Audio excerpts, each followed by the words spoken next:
Hello friends, welcome to beginner TNPSC. இன்றைக்கி நம்ம இந்த வீடியோவில் என்ன பார்க்க போகிறோம் அப்படின்னா, 10th ஸ்டாண்டர்டோட சிவிக்ஸில் செகண்ட் லெசன் சென்ட்ரல் கவர்மெண்ட் அப்படிங்கிறது தான் பார்க்க போகிறோம். இது நம்ம டாப்பிக்கில் எதில் கவர் ஆகுது அப்படின்னு கேட்டால், union executive and union legislature அப்படிங்கிற டாப்பிக்கில் இந்த லெசன் கவர் ஆகுது. ஸோ ஆல்ரெடி நான் சொன்ன மாதிரி நம்மளோட டார்கெட் பார்த்திங்கன்னா 5 மந்த்ஸுக்குள்ளே ஜிகேவை கவர் பண்ணுறது தான். Especially unit 3, 4, 5 and 6. So already நான் இந்த வீடியோஸ் எல்லாமே போட்டிருந்திருப்பேன். ஸோ மறக்காமல் இதெல்லாம் போய் வாட்ச் பண்ணிடுங்க. ஓகே, வாங்க இப்போது வீடியோக்குள்ளே போகலாம். அதே மாதிரி நான் என்னோடய போஸ்ட்டில் மோட்டிவேஷன்ஸ்க்காக இமேஜஸ்லாம் டெய்லியும் போட்டுட்ருக்கேன். என்னோடய டேவை அப்படி தான் நான் ஸ்டார்ட் பண்ணுறேன், வித் மோட்டிவேஷன் இமேஜோட தான். ஸோ நீங்களும் அதை போய் மோட்டிவேஷன் வேணும் அப்படின்னா கண்டிப்பாக போய் அதை ரெஃபர் பண்ணலாம். அண்ட் தென் எனக்கு இது வரைக்கும் சப்ஸ்கிரைப் பண்ணவங்களுக்கு ரொம்ப தேங்க்ஸ். அண்ட் இனிமேல் சப்ஸ்கிரைப் பண்ண போகிறவங்களுக்கும் ரொம்ப தேங்க்ஸ். அண்ட் கொஞ்சம் ப்ளீஸ் சப்ஸ்கிரைப் பண்ணுங்கள், எனக்கு ரொம்ப என்கரேஜ்மெண்ட்டாக இருக்கும் வீடியோஸ் எல்லாமே மேக் பண்ணுறதுக்கு. ஓகே, ஸோ கண்டிப்பாக நம்ம இந்த டாபிக்ஸ் எல்லாத்தையுமே கவர் பண்ண போகிறோம். நம்மளோட டார்கெட் என்னென்னு பார்த்தீங்கன்னா, ஃபஸ்ட்டு 10th புக் கவர் பண்ணுறது அப்படிங்கிறது தான். ஆல்ரெடி நான் 10th புக்கில் ஹிஸ்ட்ரி ஃபுல்லாகவே கவர் பண்ணியிருந்திருப்பேன் நம்மளோட சிலபஸ்க்கு தகுந்த மாதிரி. இப்போ பாலிட்டி கவர் பண்ணிகிட்ருக்கேன். ஸோ 5 யூனிட்ஸ் இருக்குது. அந்த பாலிட்டி 5 யூனிட்ஸுமே நம்மளோட சிலபஸில் கவர் ஆகுது. ஸோ இதை கம்ப்ளீட் பண்ணிட்டாலே ஒரு 5 to 10 கொஷின்ஸ் நம்ம 10th புக்கில் கண்டிப்பாக எதிர்பார்க்கலாம். ஓகே, ஸோ இப்போது வீடியோக்குள்ளே போயிடலாம். Unit 2, central government introduction. The central government is the supreme government in our country. நம்மளோட சென்ட்ரல் தான் பார்த்திங்கன்னா நம்மளோட கண்ட்ரியோட ஒரு பிரதானமான ஒரு கவர்மெண்ட்டாக இருக்குது. The headquarter of the central government is at New Delhi. So new டெல்லியில் தான் சென்ட்ரல் கவர்மெண்ட் சிச்சுவேட் ஆகிருக்கு அப்படிங்கிறது நம்ம எல்லாத்துக்குமே ஆஸ் எ சிட்டிசனாக நம்ம எல்லாத்துக்குமே தெரியும். ஸோ இந்த வயலட் கலரில் ஹைலைட் பண்ணியிருக்கிறது பார்த்திங்கன்னா சில ஆர்டிகல்ஸ். ஸோ இது நம்ம ரெஃபர் பண்ணும்போதே பார்த்தாலே தெரியும். ஸோ இந்த மாதிரி இருக்கிறது எல்லாமே ஆர்டிகல்ஸ். ஸோ நம்ம ஆர்டிகல்ஸ் மட்டும் தனியாக எடுத்து படிக்கிறதுக்கு இது யூஸ் ஆகும். ஸோ அதனால நான் வயலட் கலரில் ஹைலைட் பண்ணியிருக்கேன். இந்த ரெட் கலரில் ஹைலைட் பண்ணியிருக்கிறது பார்த்திங்கன்னா இம்பார்ட்டண்ட்டான பாயிண்ட்ஸ் எல்லாமே. இந்த மாதிரி இந்த திக் ரெட் கலரில் ஹைலைட் பண்ணியிருக்கிறது பார்த்திங்கன்னா இஸ் த அப்படின்னு சொல்லி, ஸோ ஹீ இஸ் பிரசிடென்ட்னு கேட்டால் ஃபஸ்ட்டு சிட்டிசன் ஆஃப் இந்தியா அப்படின்னு சொல்லுவோம். ஸோ அவர் என்னென்னலாம் சொல்லுவோம் அந்த மாதிரி இருக்கிறது எல்லாமே இஸ் த அப்படின்னு முடியறது எல்லாமே நான் இந்த கலரில் ஹைலைட் பண்ணியிருப்பேன். ஸோ இதை பார்த்திங்கனாலே தெரியும். ஸோ இதை டக்குன்னு எடுத்து பார்க்கும்போது நம்மளுக்கு ரிவைஸ் பண்ணுறதுக்கும் ஈஸியாகவே இருக்கும். அதுக்கு தான் இந்த மாதிரி ஹைலைட் பண்ணியிருக்கேன். ஸோ இந்த ஆர்டிக்கல் 52 to 78 பார்ட் 5 நம்ம ஆல்ரெடி யூனிட் 1ல் பார்ட் 2, 3, 4 எல்லாமே பார்த்துருப்போம். ஸோ இப்போ பார்ட் 5 வருது. பார்ட் 5 யூனியன் எக்ஸிக்யூட்டிவ் அப்படிங்கிறத சொல்லுது. எந்த ஆர்டிக்கல்லேருந்து எந்த ஆர்டிக்கல்னு பார்த்தீங்கன்னா article 52 to 78ல் the markers of the Indian Constitution by giving due recognition to the vastness and plural character of our nation have provided a federal arrangement for her governance. So இங்கே என்ன பார்த்தீங்கன்னா அப்படின்னா நம்மளோட இந்தியன் கான்ஸ்டியூஷனை சில drafting committee ஆகட்டும் சில lot of மெம்பர்ஸ்லாம் சேர்ந்து தான் உருவாக்கியிருக்காங்க. அந்த இந்தியன் கான்ஸ்டியூஷன் மேக் பண்ணவங்க எதை நோக்கமாக வச்சு மேக் பண்ணாங்க அப்படின்னு கேட்டால் ஃபெட்ரல் சிஸ்டம் ஆஃப் கவர்மெண்ட் தான். ஃபெட்ரல் சிஸ்டம்னா என்னென்னு பார்த்தீங்கன்னா சென்ட்ரல் அண்டு ஸ்டேட்டுக்கும் எல்லாத்துக்குமே பொருந்துகிற மாதிரி தான் ஒரு இந்தியன் கான்ஸ்டியூஷனை நம்மளுக்காக மேக் பண்ணியிருக்காங்க. இப்போது சென்ட்ரல் கவர்மெண்ட் அப்படின்னு பார்த்தீங்கன்னா ஒரு 3 ஆர்கன்ஸ் இருக்குது. என்னென்னு பார்த்தீங்கன்னா union executive, legislature and judiciary அப்படின்னு சொல்லிட்டு இது 3மே 3 organs. First organ executive, second organ legislative, third organ judiciary. இந்த யூனியன் எக்ஸிக்யூட்டிவ், இந்த யூனியன் எக்ஸிக்யூட்டிவ்ல என்னென்னலாம் இருக்குது அப்படின்னு பார்த்தீங்கன்னா President of India, Vice President, the Council of Ministers headed by the Prime Minister and the Attorney General of India. So இந்த இதை பார்த்தீங்கனாலே தெரியும். ஸோ சென்ட்ரல் கவர்மெண்ட்டில் எக்ஸிக்யூட்டிவில் ஃபஸ்ட்டு பிரசிடெண்ட், அவருக்கு கீழே வைஸ் பிரசிடெண்ட் இருப்பாங்க, அவருக்கு கீழே பிரைம் மினிஸ்டர், தென் பிரைம் மினிஸ்டர் கீழே கவுன்சில் ஆஃப் மினிஸ்டர்ஸ்லாம் இருப்பாங்க. அது மட்டும் இல்லாமல் அட்டார்னி ஜெனரல் ஆஃப் இந்தியாவும் நம்ம எக்ஸிக்யூட்டிவில் தான் கவர் ஆகுறாங்க. லெஜிஸ்லேச்சர் அப்படின்னு சொல்கிறோமே, லெஜிஸ்லேச்சர்னா என்னென்னு கேட்டிங்கன்னா பார்லிமெண்ட் அப்படின்னு சொல்லுவோம், நாடாளுமன்றம். இதில் 2 அவைகள் இருக்கும், Rajya Sabha and Lok Sabha. It consist of 2 houses, namely the Rajya Sabha and the Lok Sabha. The union judiciary consist of the supreme court. So supreme court தான் ஜுடிஷியரி அப்படிங்கிறதுல, நீதித்துறை அப்படிங்கிறதுல கவர் ஆகுது. சுப்ரீம் கோர்ட்டு கீழே யார் இருப்பா? சீஃப் ஜஸ்டிஸ் ஆஃப் இந்தியா இருப்பாங்க. அதில் எத்தனை ஜட்ஜஸ் அப்படிங்கிறது.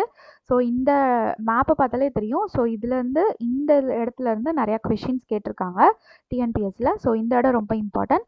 ராஜ்யசபாவில் எத்தனை எலெக்டட் மெம்பர்ஸ் இருக்காங்க அப்படின்னு கேட்டால் 238 எலெக்டட் மெம்பர்ஸ். எதுலேருந்து? ஸ்டேட் அசம்பிளிலேருந்து. மீதி 12 பேர் எப்படி எலெக்ட் பண்ணியிருப்பாங்க அப்படின்னா பிரசிடென்ட் மூலயமா வந்து எலெக்ட் ஆகி வந்திருப்பாங்க. ஓகே, அதே மாதிரி லோக்சபாவில் 545 மெம்பர்ஸ் இருக்காங்க. அதில் 543 மெம்பர்ஸ் வந்து பீப்புளால் எலெக்ட் பண்ணப்பட்டவங்க. மீதி 2 பேர் வந்து பிரசிடென்ட்டால் எலெக்ட் பண்ணப்பட்டவர்கள். Okay, next president of India. President தான் யாரு? Nominal executive authority. So nominal executive authority அப்படிங்கிறவங்க president. The chief executive of the Indian Union is the president. Chief executive of the Indian president. Nominal executive அத்தாரிட்டியும் அவர் தான். அதே மாதிரி Indian யூனியனோட chief எக்ஸிக்யூட்டிவும் நம்மளோட president தான். அது மட்டும் இல்லை, அவர் first citizen. So first citizen of India அப்படிங்கிறதும் நம்மளோட பிரசிடென்ட் தான். அது மட்டும் இல்லை, அவர் வந்து supreme commander of the armed forces. So எல்லா ஃபோர்ஸுக்குமே ஒரு முதன்மையான கமாண்டர் யாருன்னு கேட்டால் நம்மளோட பிரசிடென்ட் தான். ஸோ பிரசிடென்ட்டுங்கிறது supreme commander of the armed forces, first citizen of India, chief executive of the Indian union and nominal executive authority. இது எல்லாமே நம்மளோட பிரசிடென்ட்டை தான் சொல்லுவோம். நெக்ஸ்ட் பார்த்தீங்கன்னா constitutional head of the union executive. Union executive அப்படின்னு வந்துட்டாலே அதோட எல்லாத்துக்குமே நம்மளோட பிரசிடென்ட் தான் வருவார். So constitutional head of the union எக்ஸிக்யூட்டிவும் நம்மளோட பிரசிடென்ட் தான். ஓகேவா? நெக்ஸ்ட் ஆர்டிக்கல் 53 என்ன சொல்லுது? ஸோ இது வந்து ஆர்டிக்கல் இல்லையா, அப்படின்னா நம்ம வந்து இந்த கலரில் ஹைலைட் பண்ணிடணும். Okay, Article 53 of the Constitution, the executive powers of the Union shall be vested in the President, which shall be exercised by him directly or through officers subordinate to him in accordance with the Constitution. Article 53 என்ன சொல்லுது அப்படின்னா, ஒரு யூனியனுக்கு executive பவராக இருக்கிறதுனால கான்ஸ்டிடியூஷனில் எந்த ஒரு இதாக இருந்தாலும் டைரெக்டாக பிரசிடென்ட் வந்து முடிவெடுக்கலாம். அப்படி இல்லைன்னா அந்த வேலைகள் எல்லாத்தையுமே வாங்குறதுக்கு அவருக்கு கீழே இருக்கிற ஆஃபீஸர்ஸ் எல்லாத்தையுமே வந்துட்டு அவரால் வேலை வாங்க முடியும் அப்படின்னு சொல்லி ஆர்டிக்கல் 53 வந்து சொல்லுது. ஓகே, இங்கே பார்த்தோம் யூனியன் எக்ஸிக்யூட்டிவ் வந்து 52லேருந்து 78. அப்போ யூனியன் எக்ஸிக்யூட்டிவ்குள்ளே தான் யார் வரா? பிரசிடென்ட் அப்படிங்கிறவர் வராரு. ஓகே, நெக்ஸ்ட் பிரசிடென்ட்டுக்கான தகுதிகள்லாம் என்னென்ன? Qualification for the election as president. அவர் வந்து இந்தியன் சிட்டிசனாக இருக்கணும், இந்தியாவோட குடிமகனாக இருக்கணும். நெக்ஸ்ட்டு வந்து completed the age of 35 years. 35 years முடிஞ்சவராக இருக்கணும்.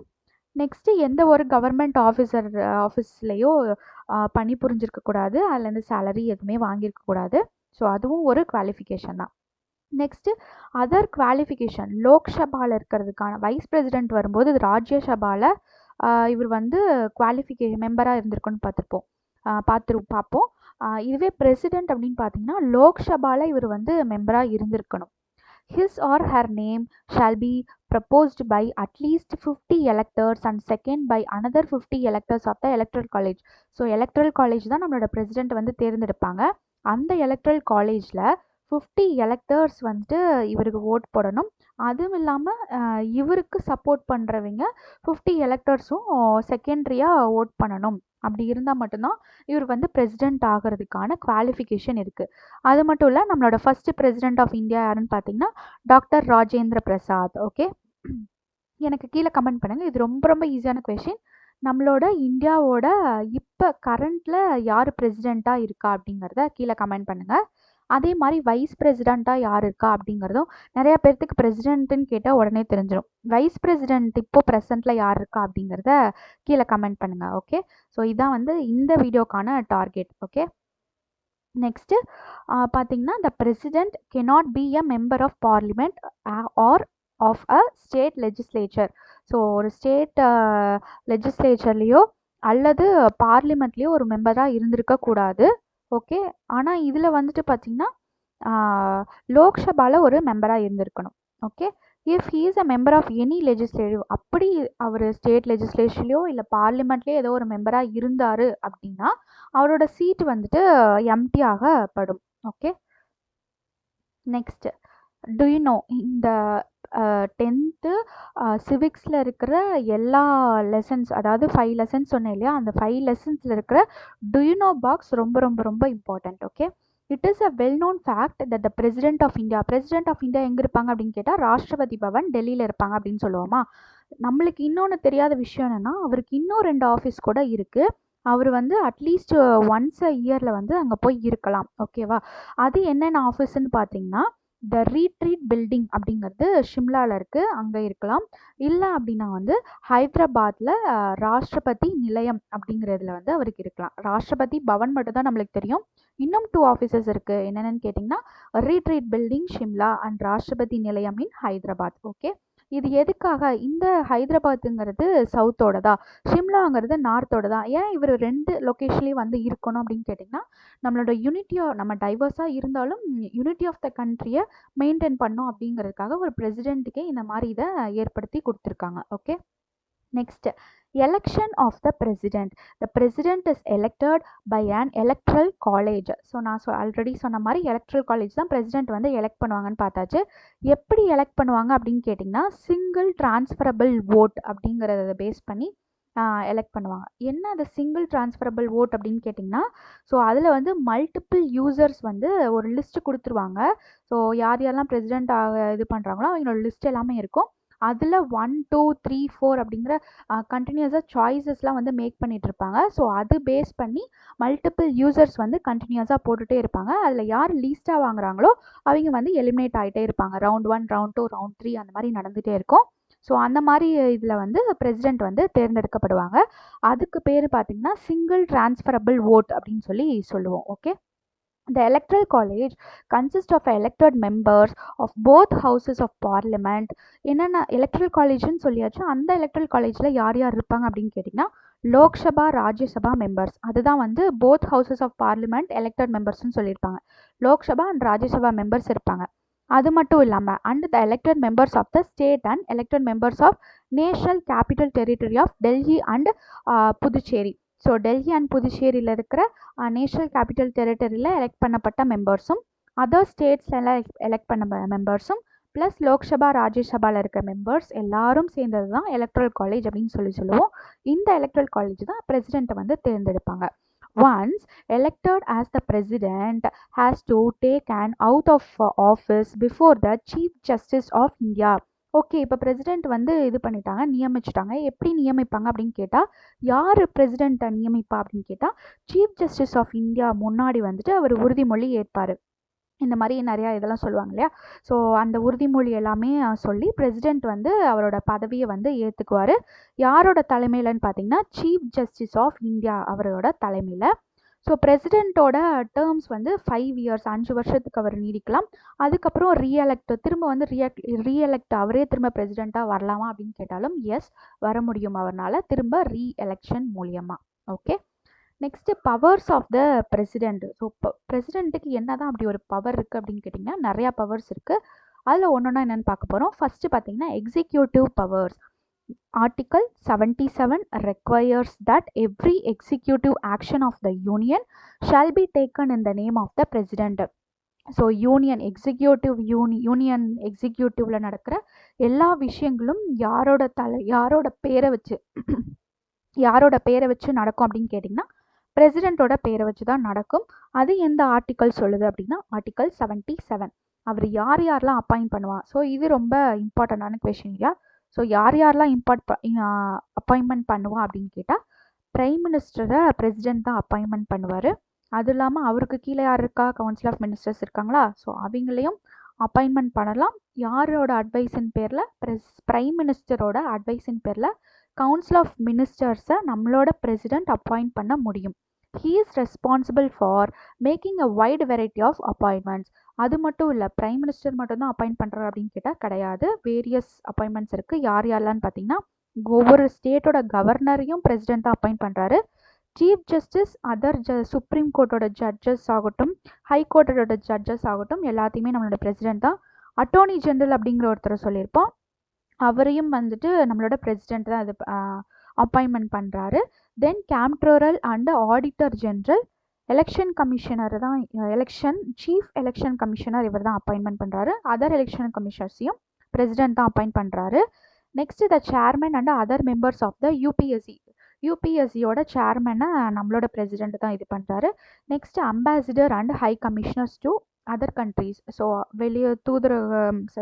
வெளியுறவு தூதரகம்ல இருக்கிற அம்பாசிடர்ஸ் எல்லாத்தையுமே வந்து ஹை கமிஷனர்ஸ் எல்லாத்தையுமே நம்மளோட பிரசிடென்ட் தான் வந்து அப்பாயின்மெண்ட் பண்ணுறாரு. இது வந்து அவளோட executive powers. Next legislative powers பார்த்தீங்கன்னா, he inaugurates the session of the parliament by addressing it after the general election and also at the beginning of the first session every year. ஒரு election நடக்குது, அந்த எலெக்ஷனுக்கு அப்புறம் parliament துவங்குது அப்படின்னா பிரசிடென்ட்டோட தலைமையில தான் அந்த பார்லிமெண்ட் வந்து ஸ்டார்ட் ஆகும். அதுக்கப்புறம் வந்து ஒவ்வொரு வருஷத்துலேயும் செஷன்ஸ் வந்து ஸ்டார்ட் ஆகும். வின்டர் செஷன், மான்சூன் செஷன், அந்த மாதிரி நிறையா செஷன்ஸ் இருக்கும். ஸோ அதுக்கு எல்லாத்துக்குமே வந்துட்டு அதோட பிகினிங்கில் பிரசிடென்ட் தான் வந்துட்டு அவரோட உரையை வந்து ஃபஸ்ட்டு ஸ்டார்ட் பண்ணுவார். Okay, this address is essentially identical in nature to a speech from the throne. The president summons parliament at least twice in a year. So பார்லிமெண்ட்டுக்கு 2 தடவைனாச்சு அட்லீஸ்ட் வருவார். Okay, he may send messages to either house of the parliament with respect to a bill pending in the house. So ஏதாவது bills வந்து pass பண்ணது பெண்டிங்காக இருக்குது அப்படின்னாலும் அவர் வந்து பார்லிமெண்ட்டுக்குள்ள இருக்கிற ஹவுசஸ், அதாவது லோக்சபா, ராஜ்யசபாவில் ஏதாவது பில்ஸ் வந்து பெண்டிங்காக இருந்துச்சு அப்படின்னா இவர் போயிட்டு மெசேஜ் வந்து சென்ட் பண்ணுவார். Okay, all bills passed by the parliament become laws of acts only after getting assent of the president. So அந்த பில் எல்லாமே இருக்கு இல்லையா, ஸோ பார்லிமெண்ட் வந்து பிரசிடென்ட் கிட்ட கொடுத்துருவாங்க. அவர் சைன் பண்ணால் மட்டும்தான் அந்த பில் வந்து லாவாவோ இல்லை வந்து பில் பாஸ் ஆகிறதோ பாஸ் ஆகும். அதை என்ன சொல்லுவோம் அப்படின்னா லாஸ் ஆஃப் ஆக்ட்ஸ்ன்னு சொல்லுவோம். அது எப்போ வரும்? On the sign of the president. Next, money bills cannot be introduced in the parliament without his approval. Money பில்லை இவரோட அப்ரூவல் இல்லாமல் பார்லிமெண்ட்டில் யாருமே வந்துட்டு கொடுக்கவோ இல்லை இது பண்ணவோ ரிலீஸ் பண்ணவோ முடியாது. President terminates the session of both or any of the house of the parliament. So பிரசிடென்ட்டுக்கு என்ன ரைட்ஸ் பவர் இருக்குது அப்படின்னு கேட்டால், லோக்சபா, ராஜ்யசபாவில் சில பீரியட்ஸ் வந்து இருக்கும், லைக் 5 year டேர்ம்ஸ் ஆர் அந்த மாதிரி சில டைமிங்ஸ் இருக்கும். அந்த டைமிங்ஸ் முடியறதுக்கு முன்னாடியே கூட பிரசிடென்ட் வந்து அந்த அவைகளை கலைக்க முடியும். அதுக்கான ரைட்ஸ் வந்து நம்மளோட பிரசிடென்ட்டுக்கு இருக்குது. he can even dissolve the Lok Sabha, அதை பார்த்தோம் இல்லையா, before the expiry of the terms of the house. So அந்த terms of the house expire ஆகிறதுக்கு, லோக்சபாவில் எக்ஸ்பயர் ஆகிறதுக்கு முன்னாடியும் அந்த அவையை வந்து பிரசிடென்ட்டால் கலைக்க முடியும். he nominates 12 persons who are eminent in. So 12 பேரை நாமினேட் பண்ணுறாரு. ஸோ லோக்சபாவில் இங்கே பார்த்தோம் இல்லையா, ஸோ லோக்சபாவில் ஒரு மெம்பராக இருந்திருக்கணும் அப்படிங்கிறது. அப்போது இங்கே வர்றது எல்லாமே லோக்சபா பற்றி தான் வந்திருக்கு. ஸோ அதை வச்சு ரிமெம்பர் பண்ணிக்கலாம். ஸோ லோக்சபாவில் 12 பேரை இவர் தான் வந்து நாமினேட் பண்ணுறாரு. Literature, science, sports, arts, social service, இது எல்லாத்துலேயுமே பெஸ்ட்டாக இருக்கிற 12 பேரை இங்கே ராஜ்யசபாவுக்கு நாமினேட் பண்ணுறாரு. அது மட்டும் இல்லை, லோக்சபாக்கு யாரை நாமினேட் பண்ணுறாரு அப்படின்னா 2 பர்சன்ஸ், ஆங்கிலோ இந்தியன் கம்யூனிட்டியை சேர்ந்த 2 பர்சன்ஸை வந்து லோக்சபாவுக்கு நாமினேட் பண்ணுறாரு. பட் ராஜ்யசபாவுக்கு இந்த 12 பர்சன்ஸை நாமினேட் பண்ணுறாரு. Okay, if in his opinion that community is inadequate represented in the house. So அவரோட ஒப்பீனியன் தான் எல்லாமே அப்படிங்கிற மாதிரி இதில் சொல்லியிருக்காங்க. Next financial powers. அவருக்கு என்ன ஃபினான்ஷியல் ரிலேட்டடாக என்னென்ன பவர்ஸ் இருக்குது? எக்ஸிக்யூட்டிவ் பார்த்தாச்சு. நெக்ஸ்ட்டு பார்த்தீங்கன்னா லெஜிஸ்லேட்டிவ் பார்த்தாச்சு. இப்போ ஃபினான்ஷியலாக என்னென்ன பவர் இருக்குது அப்படின்னா, annual budget of the central government is presented before the Lok Sabha by the union finance minister only with the permission of the president. So president permission கொடுத்தா மட்டும்தான் ஆனுவல் பட்ஜெட்டை லோக்சபா முன்னாடி வந்துட்டு நம்மளோட சென்ட்ரல் கவர்மெண்ட் முன்னாடி ப்ரெசென்ட் பண்ண முடியும். யார் அதை ப்ரெசென்ட் பண்ணுவான்னு கேட்டால் யூனியன் ஃபினான்ஸ் மினிஸ்டர் வந்து ப்ரெசென்ட் பண்ணுவாங்க. ஸோ இப்போ இருக்கிற ஃபினான்ஸ் மினிஸ்டர் யார் அப்படிங்கிறத கீழே கமெண்ட் பண்ணுங்கள். ஸோ இது எல்லாமே ஈஸியான கொஷின்ஸ் தான்.